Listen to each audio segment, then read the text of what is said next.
Assalamualaikum warahmatullahi wabarakatuh. Perkenalkan, nama saya Muhammad Erlandur Jalaluddin, NPM 1740100259. Saya di sini akan menjawab soal UAS yang telah diberikan oleh Pak dosen dalam mata kuliah Manajemen Lembaga Keuangan Non-Bank. Saya akan menjelaskan tentang jenis-jenis lembaga keuangan non-bank.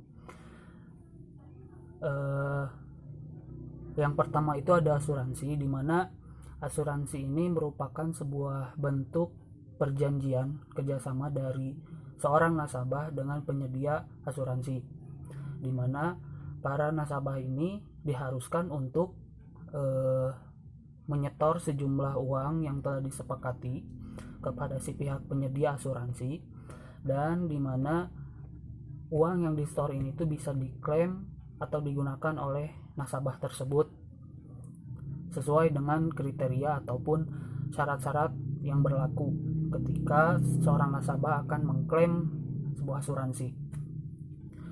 Nah, asuransi ini biasanya itu contohnya seperti asuransi jiwa, asuransi kendaraan, asuransi rumah, dan banyak lagi. Syarat-syarat asuransi ini itu kerugiannya itu sangat minim, kecil gitu, dan kemungkinan kerugian pun bisa diperhitungkan. Kalau di Indonesia itu ada beberapa jenis asuransi dan berdasarkan fungsinya. Yang pertama itu asuransi kerugian, asuransi jiwa, reasuransi, asuransi sosial. Terus juga ada jenis asuransi yang berdasarkan kepemilikan, yakni ada perusahaan asuransi milik pemerintah, yaitu asuransi yang sahamnya 100% dimiliki oleh pemerintah. Lalu ada perusahaan asuransi milik swasta nasional, yaitu asuransi yang sahamnya itu 100% dimiliki oleh pihak swasta nasional. Lalu juga ada perusahaan asuransi milik swasta asing, yaitu asuransi yang beroperasi di Indonesia gitu ya, namun yang memilikinya itu pihak asing atau perusahaan asing. Juga ada perusahaan asuransi milik campuran. Jadi dalam hal ini itu ada sebuah perusahaan asuransi di mana sahamnya itu dimiliki oleh dua pihak, yaitu pihak swasta nasional dan pihak asing. Jenis yang kedua LKBB itu ada koperasi, atau bisa koperasi kredit atau koperasi simpan pinjam. Nah, ini dalam koperasi ini yaitu melakukan usaha menyimpan dan meminjam uang itu untuk keperluan para nasabahnya atau para anggotanya. Tujuan dari adanya koperasi ini itu untuk mendidik lebih hemat bagi masyarakat, melayani anggota yang membutuhkan pinjaman, juga membimbing para anggota untuk memanfaatkan uang pinjamannya itu agar tidak dipergunakan seenaknya gitu. Jadi bagaimana caranya supaya uang yang telah diberikan oleh koperasi tersebut bisa, kalau cek Sunda nama, digolangkeun gitu. Jadi bisa untuk bisa menghasil, jadi dapat uang tapi harus menghasilkan uang lagi dari uang itu. Nah, koperasi itu seperti itu. Terus juga ada asal modal dari koperasi kredit atau simpan pinjam, yakni simpanan pokok yang diminta jika anggotanya keluar. Terus simpanan wajib sejumlah uang yang dilakukan secara teratur, simpanan sukarela, juga ada dana cadangan dan ada hibah. Yang selanjutnya itu jenis LKPB ada pegadaian.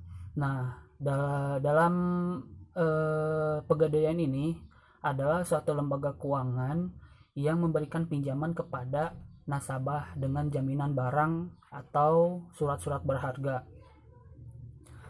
Jadi ketika seorang nasabah ingin meminjam uang kepada pegadaian, si nasabah tersebut harus mempunyai jaminan untuk diberikan kepada si pihak pihak pegadaian.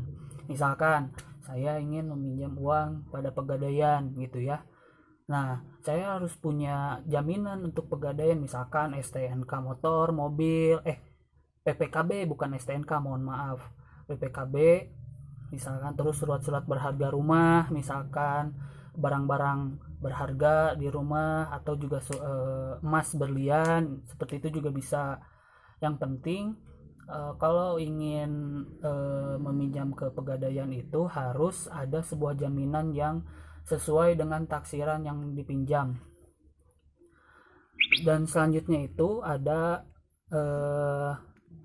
dana pensiun, di mana dana pensiun ini diberikan kepada para pekerja atau para pegawai yang telah di PHK karena karena sudah melampaui batas maksimal usia pekerja. Nah, si pekerja itu di PHK, lalu mereka dapat uang pensiunan. Nah, biasanya uang pensiunan itu PNS atau pekerja swasta juga ada. Nah, biasanya juga itu ada organisasi atau lembaga yang mengurus hal itu, misalkan Taspen bisa. Selanjutnya itu ada lembaga pembiayaan atau multi finance.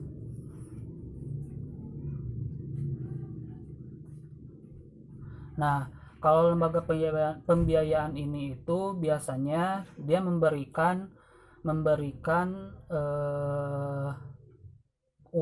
sejumlah uang kepada masyarakat guna untuk membantu masyarakat untuk lebih produktif. Misalkan sewa guna usaha atau leasing, terus ada modal pentura, terus ada kartu plastik, terus ada anjang piutang, pembiayaan konsumen. Dan selanjutnya itu ada pasar modal. Nah, pasar modal ini merupakan kegiatan yang bersangkutan dengan penawaran umum di perdagangan bursa efek, biasanya perusahaan publik yang berkaitan dengan efek yang diterbitkannya dan lembaga profesi yang berkaitan dengan efek. Istilah lain dari pasar modal itu adalah bursa efek. Nah, biasanya di bursa efek tuh sering menjual tempat menjual gitu. Saham biasanya ada di situ, terus juga obligasi ada di situ.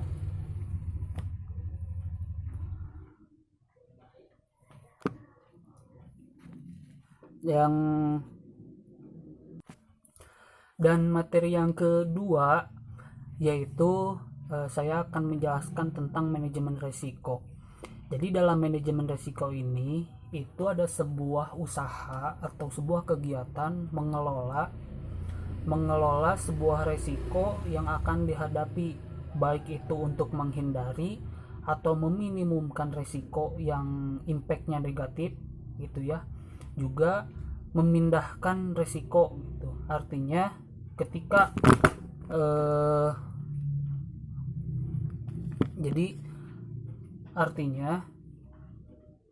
ketika seseorang tersebut akan mengambil sebuah keputusan, maka harus dianalisis dulu resikonya apa yang akan dihadapi gitu. Nah, dalam manajemen risiko ini itu ada dua, yaitu lingkungan internal dan lingkungan eksternal atau penentuan sasaran. Jadi dalam lingkungan internal sendiri, yaitu komponen ini adalah sikap manajemen di semua tingkatan untuk operasi umum dan konsep kontrol pada khususnya, termasuk etika, kompetensi, dan integritas serta pentingnya kesejahteraan organisasi. Terus juga penentuan sasaran. Nah, dalam penentuan sasaran itu perusahaan menetapkan tujuan operasional sebagai dasar untuk mengidentifikasi dan mengolah semua risiko. Target ini dapat dibagikan menjadi dua, yaitu ada strategi objektif, fokus pada upaya mewujudkan visi dan misi, dan juga activity objektif, yaitu fokus pada kegiatan operasional, pelaporan, dan kepatuhan. Nah, yang selanjutnya itu ada identifikasi peristiwa. di mana manajemen itu mengidentifikasi berbagai peristiwa potensial yang akan mempengaruhi strategi dan pencapaian tujuan. Jadi kejadian yang tidak pasti ini itu dapat memiliki dampak positif dan dapat juga memberikan resiko gitu. Jadi si perusahaan tersebut harus mengidentifikasi terlebih dahulu.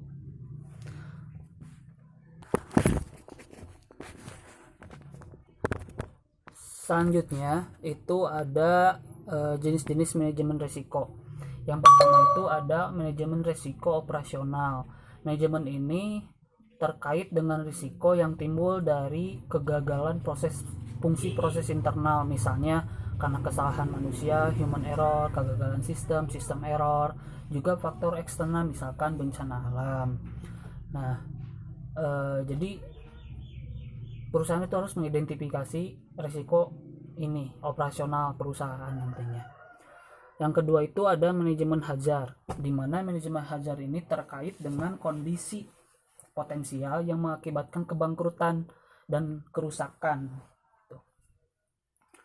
Selanjutnya itu manajemen risiko finansial.